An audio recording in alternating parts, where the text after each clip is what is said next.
आज 23 साल हो गए झारखंड राज्य अलग हुए। 24वें साल में हम लोग आ चुके हैं। आज यही इलाका था जहां गुरुजी दिसम गुरु शिबू सोरेन के अगुवाई में, उनके नेतृत्व में झारखंड अलग आंदोलन की लड़ाई लड़ी गई। आप शायद जानते होंगे, गुरुजी भले यहां से आंदोलन के लिए लड़ाई लड़े थे, लेकिन उनका गांव यहां नहीं था। उनका गांव हमारे उधर था। बोकारो जिला को पार करके रामगढ़ आता है, वहां एक छोटा सा गोला नाम का प्रखंड है, वहीं पर गुरुजी का गांव है। और गुरुजी का भेंट हुआ उस समय विनोद बिहारी महतो से। तो विनोद बिहारी महतो वकील थे और गुरुजी को उन्होंने दिशा निर्देश दिया, गुरुजी को ज्ञान दिया और उनको कहा कि आप अपने लोगों के बीच जाइए और उनकी जो समस्या है उनको सुनिए। और तब गुरुजी दुमका क्षेत्र में आए। इस क्षेत्र में संथाल परगना के क्षेत्र में आंदोलन किए, महाजनों से लड़े, सूदखोरों से लड़े और तमाम कुरीतियों से लड़ते हुए एक नए झारखंड का निर्माण किया गया। लेकिन आज गुरुजी का आदर सब कोई करता है, पूरा झारखंड करता है, पूरा भारत करता है। लेकिन आज गुरुजी के विचार उनके घर में ही नहीं रहे। आज देखिए, उनकी एक पुतोहू कल्पना सोरेन जेएमएम की तरफ से है और उनकी एक पुतोहू सीता सोरेन बीजेपी की तरफ से है। उनका भाई बसंत सोरेन एक तरफ है। तो आज कहीं ना कहीं केवल और केवल गुरुजी जैसा झारखंड चाहते थे। गुरुजी झारखंड चाहते थे आदिवासी का भला हो। गुरुजी झारखंड चाहते थे आदिवासी बच्चे बढ़िया से पढ़े, देश विदेश दुनिया में जाके अपना नाम कमाए। आदिवासी का भाषा, संस्कृति, परंपरा, उनका जल, जमीन, जंगल बचा रहे, ऐसा चाहते थे गुरुजी। लेकिन आज क्या हो रहा है? आज जो झारखंड मुक्ति मोर्चा है, आज वो केवल और केवल अपना परिवार का भला चाहता है। आज आपके बच्चों का भला नहीं चाहता है। वो कभी बसंत सोरेन को मंत्री बनाना चाहता है, कभी कल्पना सोरेन को मुख्यमंत्री बनाना चाहता है, लेकिन आपके परिवार के बच्चों का भला नहीं चाहता। आज इसीलिए आज हमें लगता है कि संथाल समाज के बीच से नए नेता बन के आए। जैसे आज लता टुडू दीदी आई हैं, ऐसे बहुत सारे नौजवानों को आगे आना होगा। आप नौजवानों को सोचना होगा। आप ही बताइए, आज क्या परिस्थिति है? आज हमारे गांव को छीना जा रहा है, आज हमारे जंगल उजाड़े जा रहे हैं, पारसनाथ पहाड़ भी संकट में है। सुने थे ना, उसमें हम ही पहला आंदोलन किए थे। जब पारसनाथ पहाड़ का मैटर आया था, पहला आंदोलन और आवाज हम बुलंद किए थे कि पारसनाथ पहाड़ में मरांग गुरु भी रहते हैं, इसीलिए आप सभी की आस्था का सम्मान कीजिए, लेकिन मरांग गुरु का अपमान आप नहीं कर सकते हैं कि पारसनाथ किसी एक समुदाय का नहीं है। तो इसीलिए आज कहीं न कहीं जो वर्तमान की सरकारें हैं, जो वर्तमान के नेता हैं, चाहे बीजेपी वाले रहकर, बीजेपी तो चाहती ही नहीं है कि जंगल बचे, गांव बचे। वो सारा चीज अडानी को दे देना चाहती है, वो सारा चीज उद्योगपतियों को दे देना चाहती है। लेकिन यहाँ जेएमएम जो जंगल जमीन की सरकार है, आज वो केवल और केवल परिवार की सरकार बन के रह गई है। इसीलिए आज आदिवासी समाज के बीच से नए नेतृत्व आने होंगे। इनको ये बताना होगा कि आदिवासी वोट किसी परिवार की बकौती नहीं है। जो आदिवासी के समस्त समाज के बारे में सोचेगा, सभी के कल्याण के बारे में सोचेगा, आदिवासी समाज उसी के साथ जाएगा। चाहे वह दमयंती मुंडा दीदी रहे, चाहे बेबी लता टुडू दीदी रहे, जो आदिवासी के बारे में सोचेगा, आदिवासी भी अपना वोट उसी को देगा।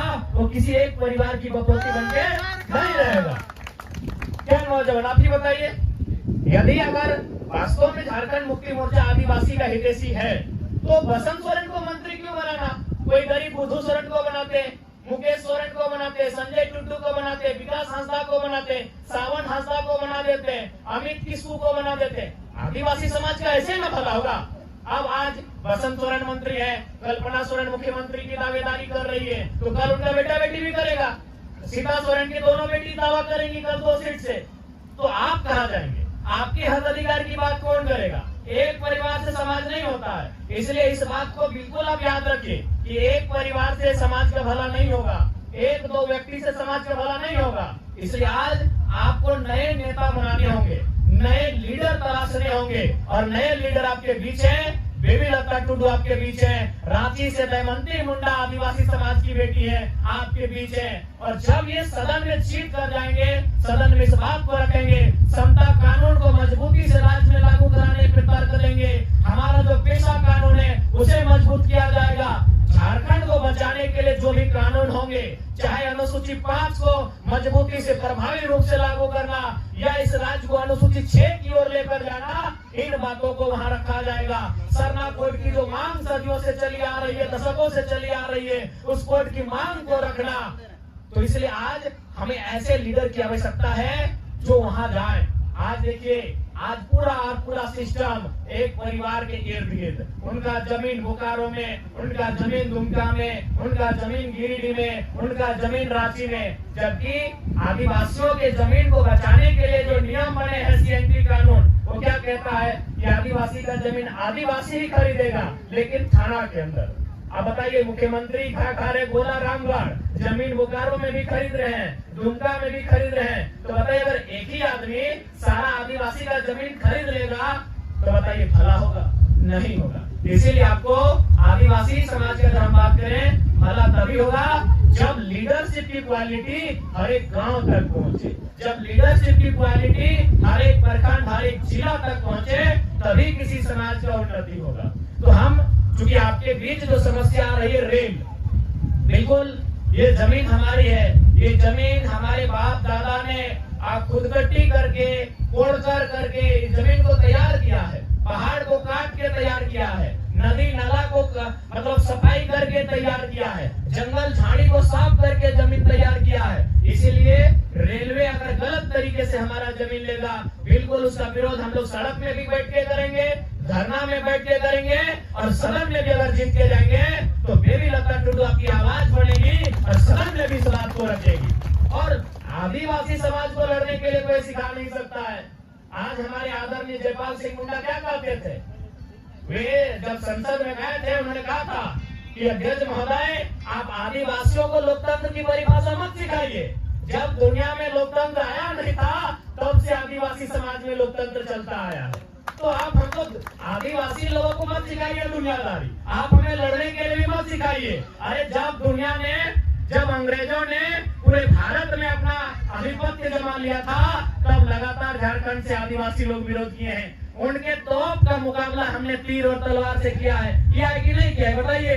आज यही दुमका की धरती, यही सिद्धू कान्हू की धरती, आज इसी धरती से हमारे जो आदिवासी मूलवासी उस समय हुआ करते थे, उन्होंने हजारों की संख्या में जान देकर अंग्रेजों से मुकाबला किया है।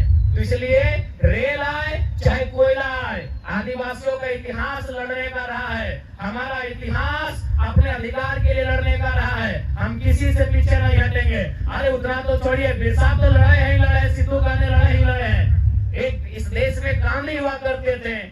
अरे गांधी आधा धोती पहन के और लाठी से अंग्रेजों से लड़ गए, तो हम किसी से कम नहीं है। इस बात को केवल याद रखिएगा। गांधी का देश है, एक वो लाठी, गांधी बाबा वो लाठी लेके अंग्रेज से लड़ गए।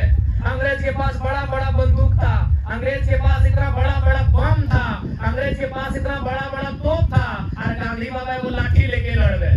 तो हम लोग किसी से कमजोर नहीं है। बस हम लोग हिम्मत कीजिएगा कि ये जमीन, ये जंगल, ये पहाड़, ये गांव, ये खेत, ये खलिहान, ये सरकार की नहीं है, वो हमारी है। सरकार कब बना है बताइए तो? 1947 में। अच्छा बताइए, क्या हम लोग 1947 से यहाँ रहते हैं? पता नहीं कब से रहते हैं भैया। तो सरकार का कैसे ये गांव हुआ, सरकार का कैसे ये पहाड़ हुआ? ये हमारा है, हमारे बाप दादा का है। इसलिए इस बात को याद रखिए।